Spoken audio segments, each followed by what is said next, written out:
हट गए तो बीवी को बना दिया, अब आजकल बाल बच्चा को अब पैदा तो बहुत कर दिया। ज़्यादा कुछ नहीं कहेंगे, हम तो भगवान से यही प्रार्थना करेंगे स्वस्थ रहें, सुखी रहें, है ना। इससे ज़्यादा इतना ज्यादा पैदा करना चाहिए किसी को, लेकिन आजकल जब क्लेम करते हैं हट गए तो बीवी को बना दिया, अब आजकल बाल बच्चा को अब पैदा तो बहुत कर दिया। इतना ज्यादा पैदा करना चाहिए किसी को बाल बच्चा, लेकिन उतना किया और उसी में कई गो बेटी को, दुगो बेटा को, सबको लगा करके।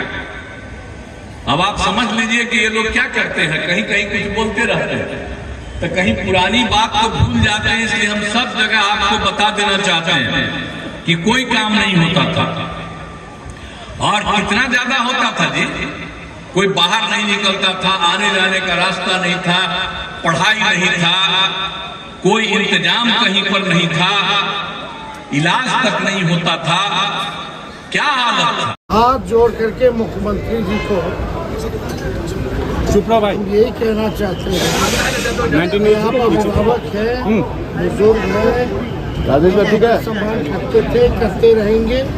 आपका अधिकार है, कुछ भी आप हमको कह सकते हैं, जो मन करे वो कहें, वो जो भी कहेंगे मेरे लिए आशीर्वचन होगा और आशीर्वाद होगा।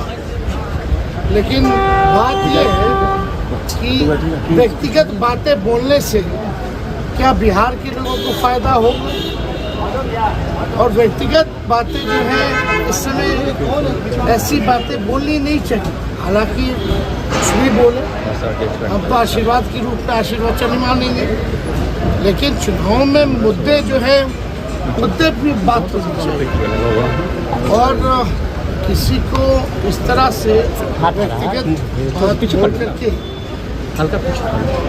बिहार के लोगों का, बिहार का फायदा है, इससे फायदा किसका है। और ये लोकसभा का चुनाव चल रहा है और उनकी भाषण हम सुन रहे हैं आजकल, और इस भाषण में वो क्या बोल रहे हैं भाई, कौन उनको लिख करके दे रहा है, क्या बोल रहे हैं, इस तरह की बातें समझ में नहीं आ रही। महिलाओं के कपड़ों पर, कम से कम कपड़ों पर या जो भी बातें हैं हम लोग देख रहे हैं, ऐसी बातें बोलने लगी नहीं ना कि लोकसभा का चुनाव हो। एक तो परिवार लड़ रहा है क्या, ये लोकसभा का चुनाव, बेरोजगारी पे बात करें, बिहार के विशेष पैकेज के बारे में बात करें, शिक्षा स्वास्थ्य के बारे में बात कीजिए, पलायन कैसे रोकेंगे मुख्यमंत्री जी ये बताएं। लेकिन इस तरह की भाषा, और आपको भी याद होगा 2020 में भी उन्होंने क्या कहा था, हमारे परिवार के ऊपर भद्दी बातें बोली थी, आप लोगों ने भी देखा होगा। तो हम तो इस पे ज़्यादा कुछ नहीं कहेंगे, हम तो भगवान से यही प्रार्थना करेंगे स्वस्थ रहें, सुखी रहें, है ना। और इससे ज़्यादा